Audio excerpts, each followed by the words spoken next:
దేవీ మాహాత్మ్యకాండ అని ఒకటి ఉంది మార్కండేయ పురాణంలో.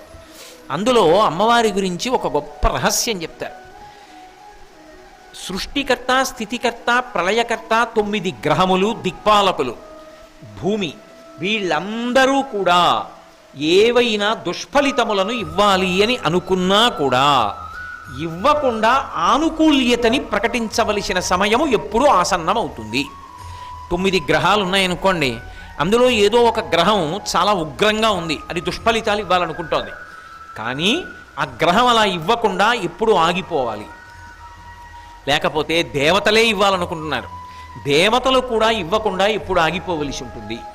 అంటే జగదంబని ఎవరైనా రోజు మొత్తం మీద ఒక్కసారి ధ్యానం చేస్తే, ఒక్కసారి అమ్మవారిని మనసులో భావన చేస్తే, అలా భావన చేసిన వాడు ఎవరుంటాడో వాడి జోలికి వీళ్ళు వెళ్ళకూడదు అని నియమం.